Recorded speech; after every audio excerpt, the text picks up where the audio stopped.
Hey everyone, I'm Chris.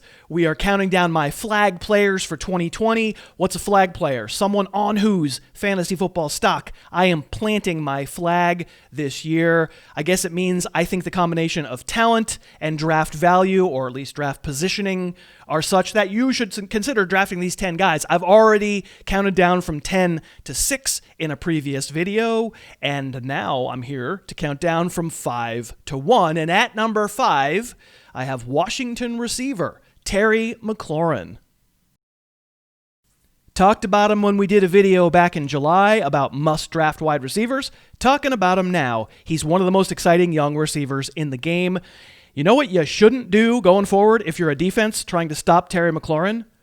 We'll show you here. Week 1, Eagles, McLaurin split left. And this will be a 6-man blitz and kind of zero coverage in that there's really no safety help against McLaurin. And the league learned right away, Terry McLaurin is fast. He gone.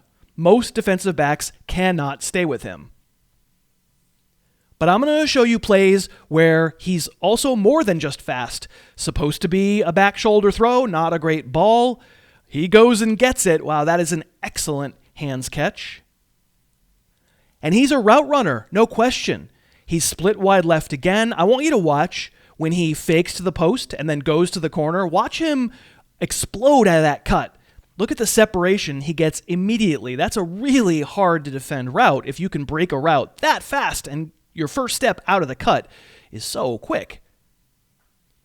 You pop in tape on Terry McLaurin, you're almost always seeing something like this, something that just makes you go, wow. You know, like Dwayne Haskins is the quarterback now, and he wasn't good last year, and Washington's getting blown out in this game, and this ball shouldn't be thrown. But look what this kid can do. I'm telling you, every single week, here he's right out of the slot. I love that he never mails it in at the top of a route, and then, yeah, that should be an interception, but yeah, he just goes and he gets it. I have McLaurin as my number 15 wideout, and he's going quite a bit later than that because I think people say, oh, Washington's offense, it can't be any good. Maybe that's right, but things change a lot from year to year in the NFL. Now, I don't think Terry McLaurin's upside of the offense being a little bit better and him getting better is baked into his draft position in the mid-60s overall. 5th or 6th round, I say draft day steal. I'll get to the last 4 names on this list in a second. I want to thank DraftKings for sponsoring. We could not do it without the sponsors. And when you support them, you are helping support the channel. I play DFS at DraftKings every single week.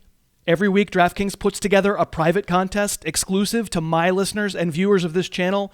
It's $5 to play. We will post a link every week on the channel. DraftKings does not take a rake. And then each month, the cumulative winner wins a one-on-one Skype session with me.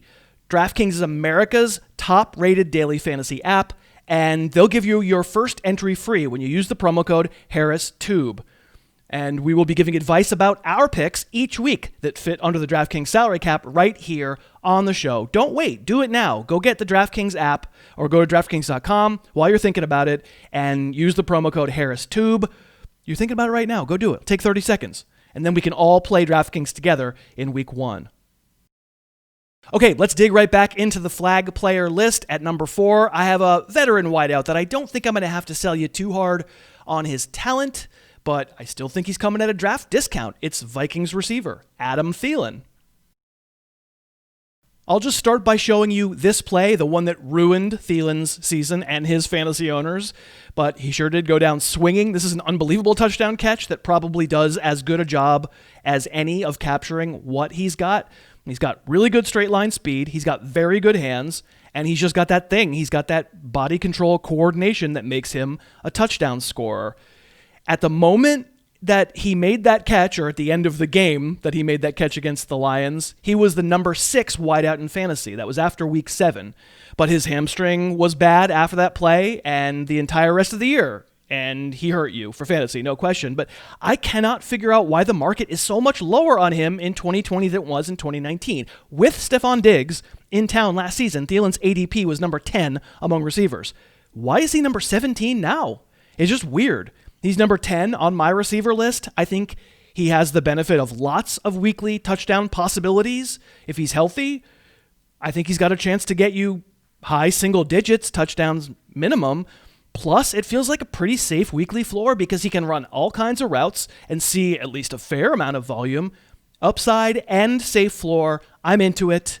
And if I'm picking a wideout like third round, poof, either as my wide receiver 1 or my wide receiver 2, I am great with Thielen. Next, my number 3 flag player for 2020, I have LeVeon Bell. And as with Thielen, this really isn't so much about film. In fact, I'm asking the producers here to show a whole bunch of plays on which Bell was just avalanched in the backfield at first to accentuate what went wrong in 2019. It was really bad. It was one of the worst high-volume running back seasons of the past decade.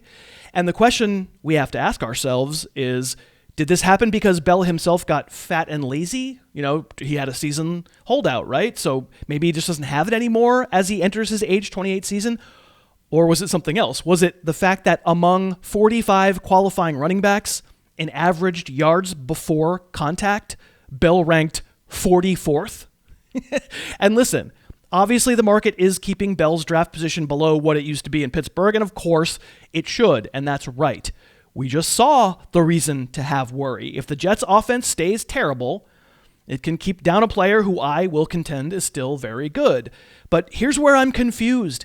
With his bad season, behind the bad line, with bad quarterback play, Bell finished as the RB21. And where's he being drafted? As the RB21, which makes me think the market has decided there is 0% chance the Jets are better. And that's just not true. I know people think the last thing they saw is the thing that will be true forever, but it's just not true. We have examples every single year of teams that we all thought would be terrible, and then they turn out to be, well, maybe they didn't completely turn it around, but they're at least good enough to support a fantasy star. Joe Mixon with the Bengals last year, Devontae Parker with the Dolphins last year. We're not great when we decide no chance for that offense to be good enough, so whatever the percent chance is that the Jets offense is good, we should bake in some upside for Le'Veon Bell's fantasy rank. I have Bell at RB15 because I am baking in upside, and if the Jets are a lot better, we've seen Bell have obvious upside to be a high-level RB1. I understand taking on risk may not be for everyone, but if I can get him in the 4th round, I like upside. I'm taking that chance on Bell. Number 2 on the flag list, I don't think you're going to be shocked to hear me endorse the jacked gerbil, Josh Jacobs. He's probably the most talked about player on the podcast and this YouTube channel this offseason. We made a music video about him on this channel, which I will link to right here. Basically, I can't really even tell you I'm outraged by Jacobs' ADP. I think it's fair. He's RB9 based on our ADP. I have him RB7. That's fine. I don't care that the Raiders signed Theo Riddick. I'm picking late first or I'm picking early second. Jacobs will wind up on my team a lot. We've shown you these plays before. I don't care. I want to dwell on them. Everything I said about Devin Singletary applies to Josh Jacobs, but he weighs 20 pounds more. The cut into traffic, going against the grain, then the sturdiness to break a tackle, and speed to go.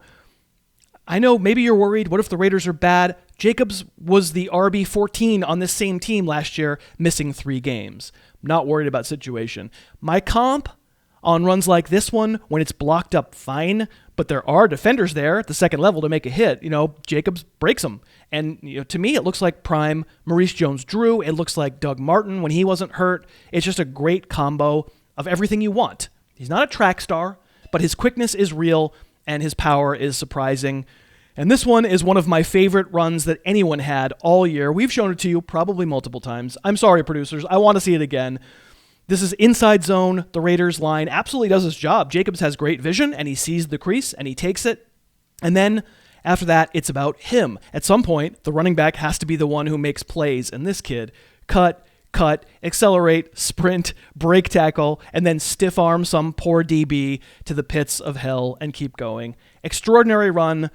I think you don't need to worry about the lack of a brand name. I think you take Jacobs if you're picking late first or early second. And that brings me to my number 1 flag player for this year, the best combo of a dude I love at a price that I'm psyched to get, and that's Cortland Sutton for me. He's my wide receiver 13. The market has valued him right around wide receiver 20. I can get him in the 4th in just about every draft I do, and if my positional draft strategy in any given draft justifies taking a receiver in the 4th, that's what I will do. I think Sutton is a stud in waiting, I know Jerry Jeudy is there too. I want to show you why I think Sutton tops the Broncos receiving core. Here he's split right. This is a little in cut, a zone beater route that guys who are 6'4" and 215 pounds can get at will without inside help if there's no inside help there for the defense. This should be there against a lot of defenses in the NFL all the time, but pay attention to what Sutton does there at the end. Oh, buddy, Clayton Geathers. Oh, buddy. And same game, split wide left. I'll admit one thing.